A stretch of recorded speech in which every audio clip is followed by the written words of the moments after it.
ओम श्री गणेशाय नमः। अथ श्री गणपति स्तोत्र।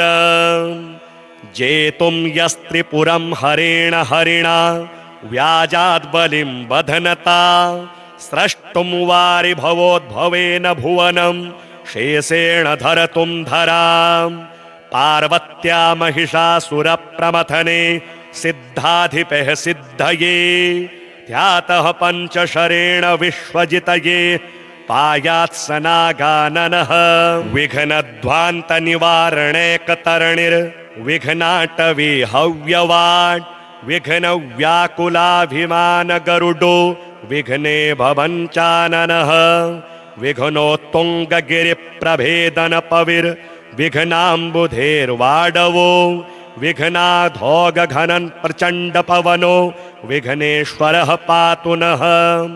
खरवं स्थूलतनुं गजेन्द्रवदनं लम्बोदरं सुन्दरं प्रस्यन्दनमगन्धलुब्धमधुप व्यालोलगण्डस्थलं दन्ताघातविदारितारिरुदुरे सिन्दूरशोभाकरं वन्दे शैलसुतासुतं गणपतिं सिद्धिप्रदं कामदं गजाननाय महसे प्रत्युहतिमिरच्छिदे अपार करुणापूर तरंगे तदृशे नमः।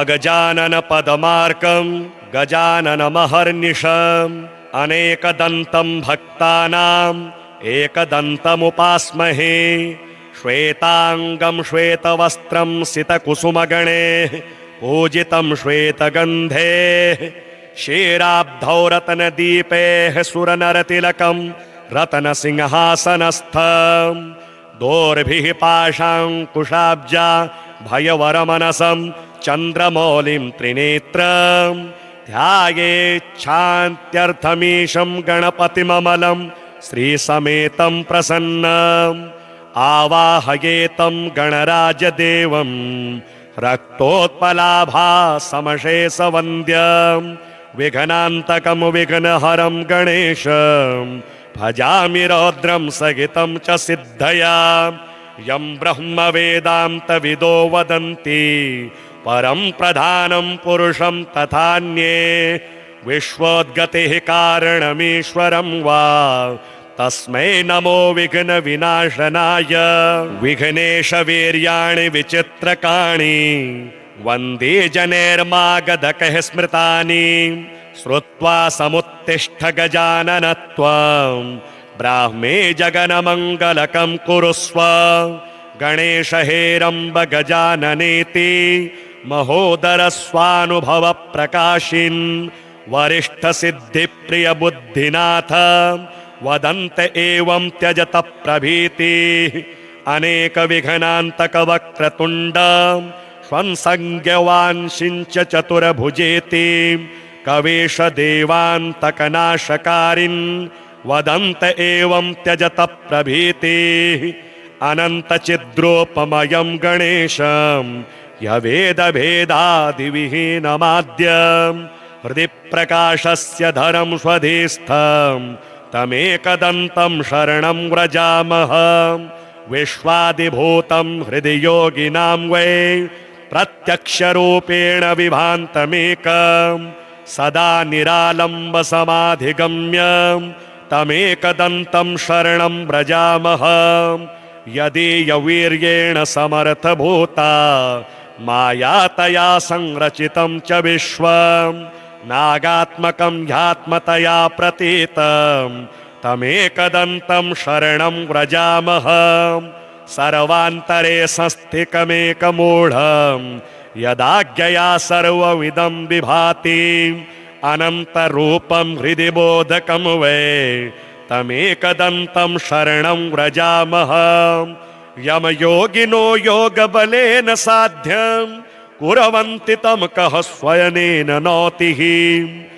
अतः प्रणामेन सुसिद्धिदोस्तु तमेकदन्तं शरणं व्रजामः देवेन्द्रमौलिमन्दार मकरन्दकरुणारुणा विघ्नान् हरन्तु हेरम्ब चरणाम्बुजरेणवः एकदन्तं महाकायं लम्बोदरगजाननं विघ्ननाशकरं देवं हेरम्बं प्रणमाम्यहम्। यदक्षरं पदं भ्रष्टं मात्राहीनं च यद् भवेत् तत्सर्वं क्षम्यतां देव प्रसीद परमेश्वर। जेतुं यस्त्रिपुरं हरेण हरिणा व्याजाद् बलिं बध्नता स्रष्टुं वारि भवोद्भवेन भुवनं शेषेण धरतुं धरां। पार्वत्या महिषासुरप्रमथने सिद्धाधिपः सिद्धये ध्यातः पंचशरेण विश्वजितये पायात् सनागाननः। विघ्नध्वान्त निवारणैकतरणिर्विघ्नाटवी हव्यवाट् विघ्न व्याकुलाभिमान गरुडो विघ्ने भवञ्चाननः। विघ्नोत्तुङ्गगिरिप्रभेदन पविर् विघ्नाम्बुधेर्वाडवो विघ्नाधोगघनन् प्रचण्ड पवनो विघ्नेश्वरः पातु नः। खरवं स्थूलतनुं गजेन्द्रवदनं लम्बोदरं सुन्दरं प्रस्यन्दनमगन्धलुब्धमधुप व्यालोलगण्डस्थलं दन्ताघातविदारितारिरुदुरे सिन्दूरशोभाकरं वन्दे शैलसुतासुतं गणपतिं सिद्धिप्रदं कामदं। गजाननाय महसे प्रत्योहतिमिरच्छिदे अपार करुणापूर तरंगे तदृशे नमः। अगजानन पदमार्कं गजानन महर्निशम् अनेकदन्तं भक्तानाम् एकदन्तमुपास्महे। श्वेतांगं श्वेतवस्त्रं सितकुसुमगणे पूजितं श्वेतगन्धे क्षीराब्धौ रत्नदीपैः सुरनरतिलकं रत्नसिंहासनस्थं दोर्भिः पाशाङ्कुशाब्जा भयवरमनसं चन्द्रमौलिं त्रिनेत्रं ध्यायेच्छान्त्यर्थमीशं गणपतिममलं श्रीसमेतं प्रसन्नम्। आवाहयेतं गणराजदेवं रक्तोत्पलाभासमशेषवन्द्यं विघ्नान्तकं विघ्नहरं गणेशं भजामि रौद्रं सहितं च सिद्धया। यं ब्रह्मवेदान्तविदो वदन्ति परं प्रधानं पुरुषं तथान्ये विश्वोद्गतिः कारणमीश्वरं वा तस्मै नमो विघ्न विनाशनाय। विघ्नेश वीर्याणि विचित्रकाणि वन्दे जनैर्मागधकः स्मृतानि। श्रुत्वा समुत्तिष्ठ गजानन त्वं ब्राह्मे जगन्मङ्गलकं कुरुस्व।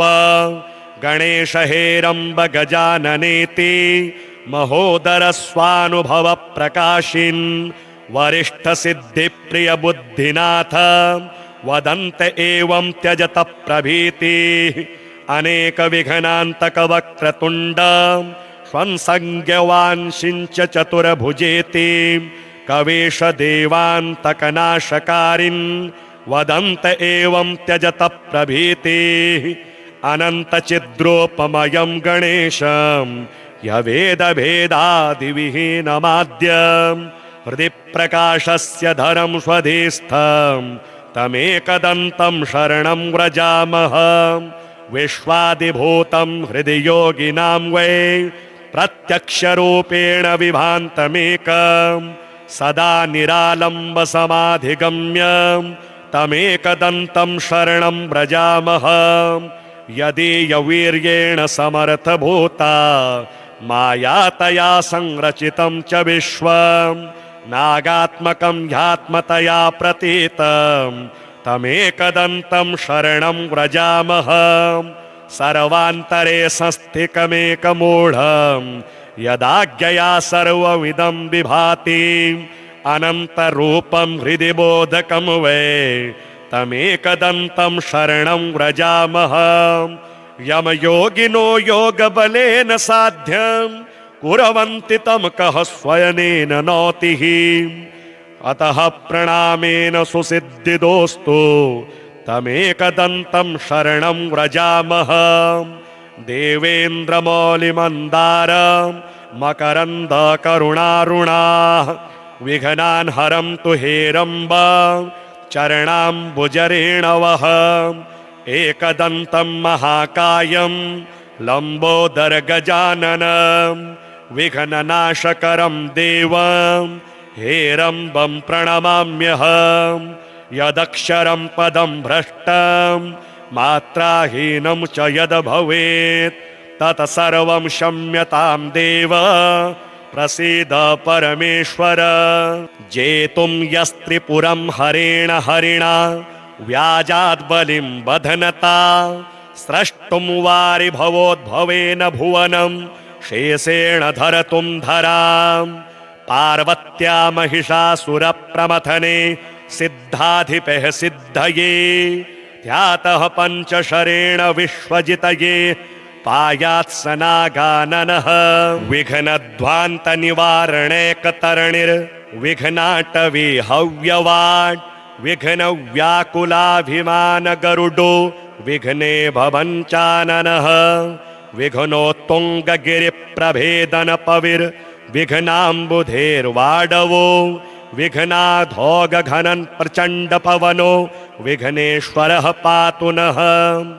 खरवं स्थूलतनुं गजेन्द्रवदनं लम्बोदरं सुन्दरं प्रस्यन्दनमगन्धलुब्धमधुप व्यालोलगण्डस्थलं दन्ताघातविदारितारिरुदुरे सिन्दूरशोभाकरं वन्दे शैलसुतासुतं गणपतिं सिद्धिप्रदं कामदं।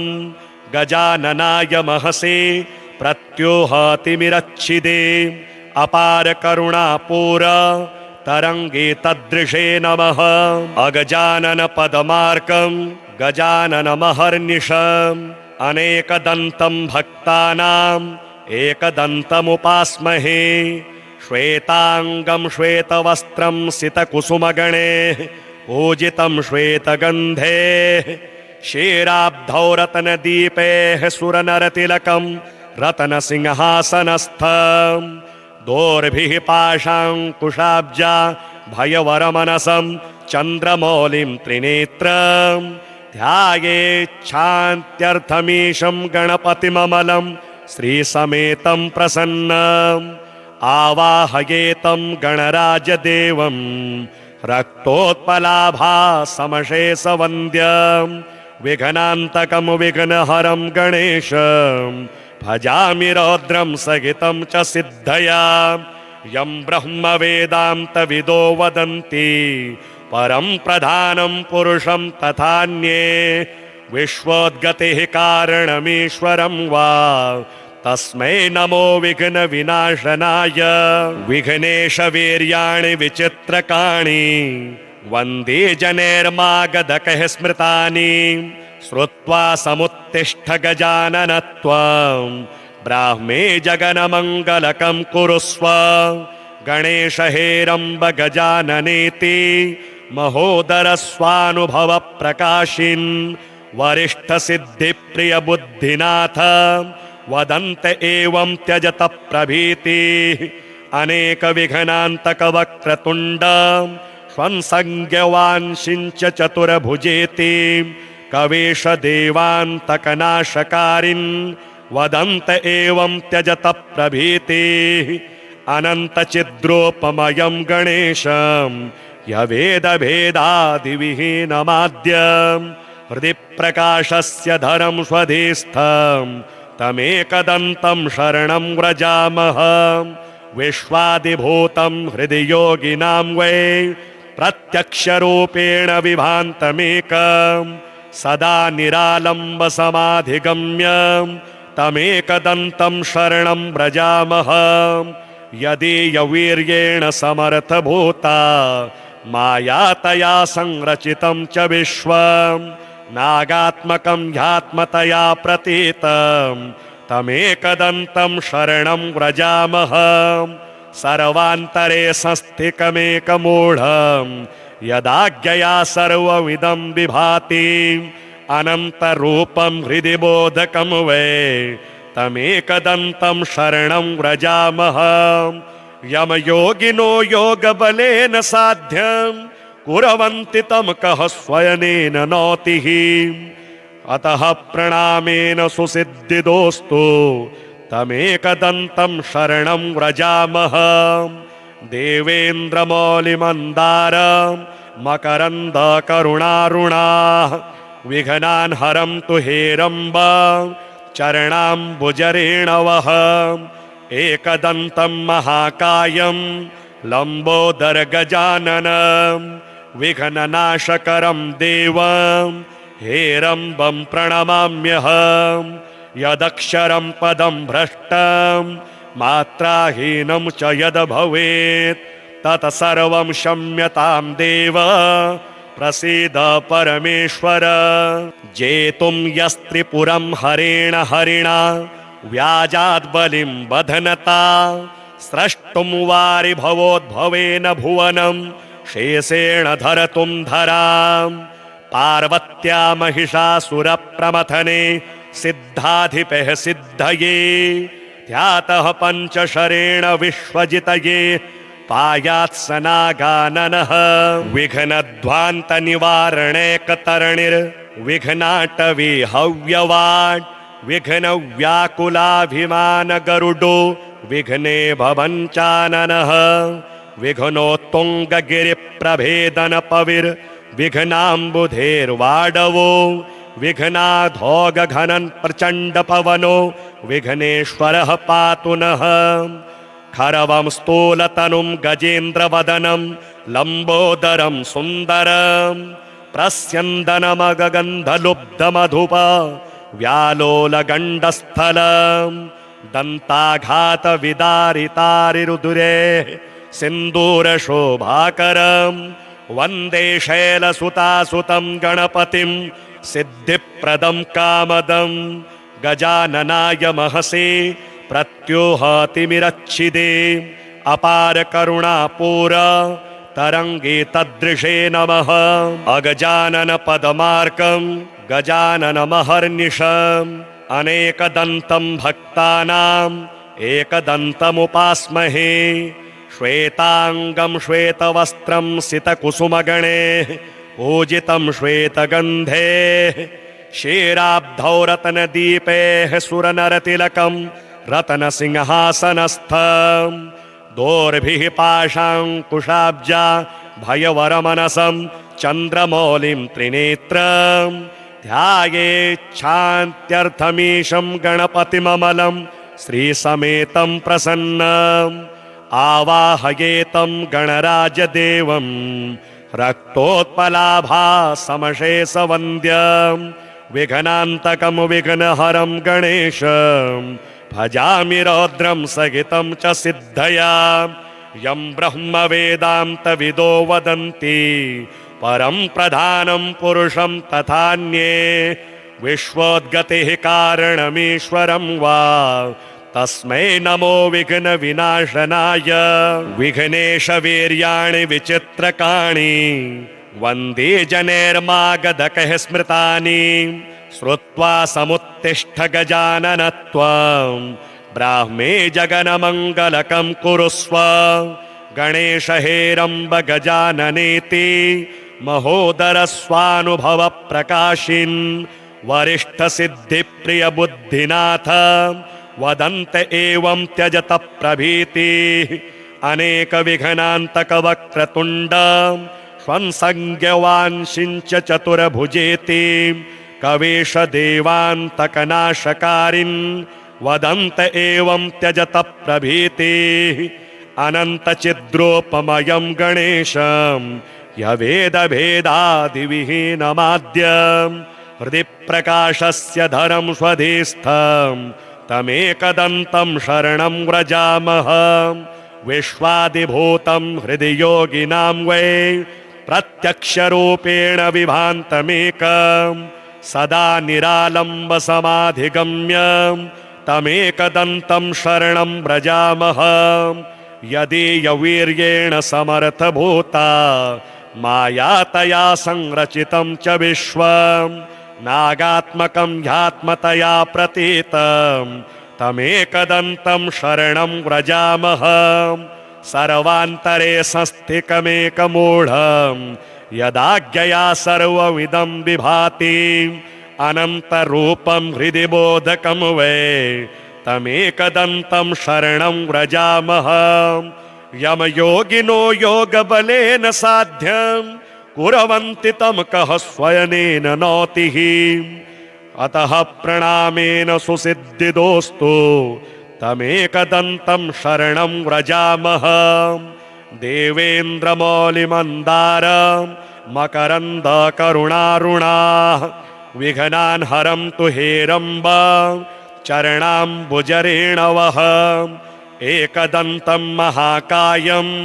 लम्बोदरगजाननं विघ्ननाशकरं देवं हेरम्बं प्रणमाम्यहं यदक्षरं पदं भ्रष्टं मात्राहीनं च यद् भवेत् तत्सर्वं क्षम्यतां देव प्रसीद परमेश्वर जेतुं यस्त्रिपुरं हरेण हरिणा व्याजाद् बलिं बधनता स्रष्टुं वारि भवोद्भवेन भुवनं शेषेण धरतुं धरां पार्वत्या महिषासुरप्रमथने सिद्धाधिपः सिद्धये ध्यातः पञ्चशरेण विश्वजितये पायात् सनागाननः विघ्नध्वान्तनिवारणैकतरणिर्विघ्नाटवी हव्यवाट् विघ्नव्याकुलाभिमानगरुडो विघ्ने भवञ्चाननः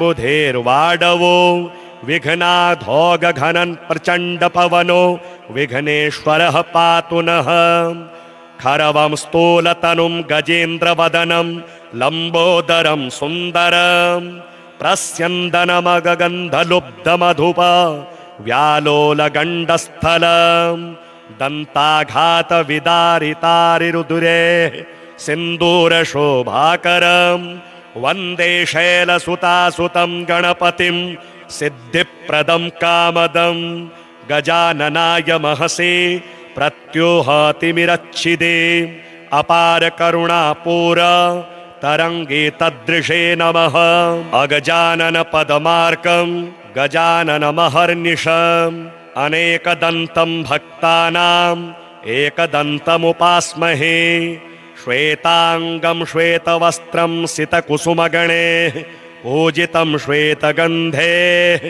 क्षीराब्धौ रत्नदीपैः सुरनरतिलकं रत्नसिंहासनस्थं दोर्भिः पाशाङ्कुशाब्जा भयवरमनसं चन्द्रमौलिं त्रिनेत्रं ध्यायेच्छान्त्यर्थमीशं गणपतिममलं श्रीसमेतं प्रसन्नम् आवाहयेतं गणराजदेवं रक्तोत्पलाभासमशेषवन्द्यं विघ्नान्तकं विघ्नहरं गणेशं भजामि रौद्रं सहितं च सिद्धया यं ब्रह्मवेदान्तविदो वदन्ति परं प्रधानं पुरुषं तथान्ये विश्वोद्गतिः कारणमीश्वरं वा तस्मै नमो विघ्न विनाशनाय विघ्नेश वीर्याणि विचित्रकाणि वन्दे जनैर्मागधकैः स्मृतानि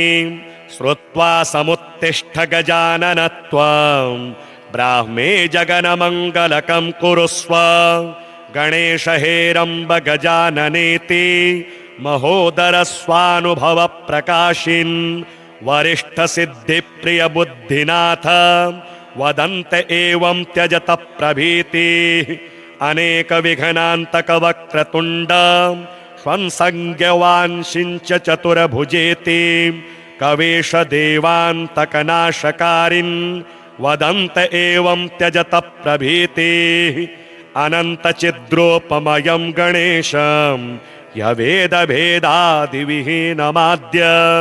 हृदि प्रकाशस्य धरं स्वधीस्थं तमेकदन्तं शरणं व्रजामः विश्वादिभूतं हृदि योगिनां वै प्रत्यक्षरूपेण विभान्तमेकं सदा निरालम्ब समाधिगम्यं तमेकदन्तं शरणं व्रजामः यदीयवीर्येण समर्थभूता मायातया संरचितं च विश्वं नागात्मकं ह्यात्मतया प्रतीतं तमेकदन्तं शरणं व्रजामः सर्वान्तरे संस्थितमेकमूढं यदाज्ञया सर्वमिदं विभाति अनन्तरूपं हृदि बोधकं वै तमेकदन्तं शरणं व्रजामः यमयोगिनो योगबलेन साध्यं कुर्वन्ति तं कः स्वयनेन नौतिः अतः प्रणामेन सुसिद्धिदोस्तु तमेकदन्तं शरणं व्रजामः देवेन्द्रमौलिमन्दार मकरन्दकरुणारुणाः विघ्नान् हरन्तु हेरम्ब चरणाम्बुजरेणवः एकदन्तं महाकायं लम्बोदरगजाननं विघ्ननाशकरं देवं हेरम्बं प्रणमाम्यहं यदक्षरं पदं भ्रष्टं मात्राहीनं च यद् भवेत् तत्सर्वं क्षम्यतां देव प्रसीद परमेश्वर जेतुं यस्त्रिपुरं हरेण हरिणा व्याजाद् बलिं बध्नता स्रष्टुं वारि भवोद्भवेन भुवनं शेषेण धरतुं धरां पार्वत्या महिषासुरप्रमथने सिद्धाधिपः सिद्धये ध्यातः पञ्चशरेण विश्वजितये पायात् सनागाननः विघ्नध्वान्तनिवारणैकतरणिर्विघ्नाटवी हव्यवाट् विघ्नव्याकुलाभिमानगरुडो विघ्ने भवञ्चाननः विघ्नोत्तुङ्गगिरिप्रभेदनपविर्विघ्नाम्बुधेर्वाडवो विघ्नाधोगघनन् प्रचण्डपवनो विघ्नेश्वरः पातु नः खरवं स्थूलतनुं गजेन्द्रवदनं लम्बोदरं सुन्दरं प्रस्यन्दनमगन्धलुब्धमधुप व्यालोलगण्डस्थलं दन्ताघातविदारितारिरुदुरे सिन्दूरशोभाकरं वन्दे शैलसुतासुतं गणपतिं सिद्धिप्रदं कामदं गजाननाय महसे प्रत्योहतिमिरच्छिदे अपार करुणापूर तरंगे तदृशे नमः अगजानन पदमार्कं गजानन महर्निशम् अनेकदन्तं भक्तानाम् एकदन्तमुपास्महे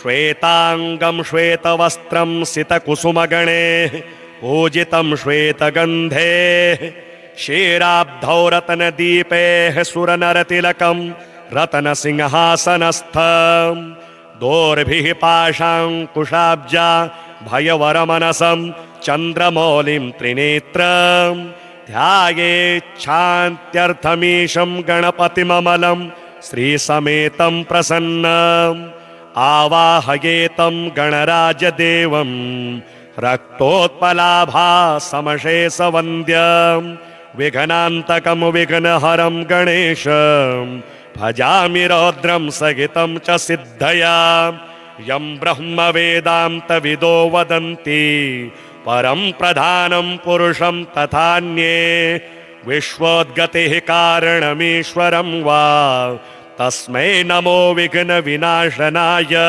विघ्नेश वीर्याणि विचित्रकाणि वन्दे जनैर्मागधकः स्मृतानि श्रुत्वा समुत्तिष्ठ गजानन त्वं ब्राह्मे जगन्मङ्गलकं कुरुस्व गणेश हेरम्ब गजाननेति महोदर स्वानुभव प्रकाशिन् वरिष्ठ सिद्धिप्रिय बुद्धिनाथ वदन्त एवं त्यजत प्रभीति अनेक विघ्नान्तक वक्रतुण्ड स्वंसंज्ञवांशिञ्च चतुर्भुजेति कवेश देवान्तकनाशकारिन् वदन्त एवं त्यजत प्रभीति अनंत चिद्रोपमयं गणेशं यवेद भेदादिविहीनमाद्यं हृदि प्रकाशस्य धरं स्वधिस्थं तमेकदन्तं शरणं व्रजामः विश्वादिभूतं हृदि योगिनां वै प्रत्यक्षरूपेण विभान्तमेकं सदा निरालम्ब समाधिगम्यं तमेकदन्तं शरणं व्रजामः यदीयवीर्येण समर्थभूता मायातया संरचितं च विश्वं नागात्मकं ह्यात्मतया प्रतीतं तमेकदन्तं शरणं व्रजामः सर्वान्तरे संस्थितमेकमूढं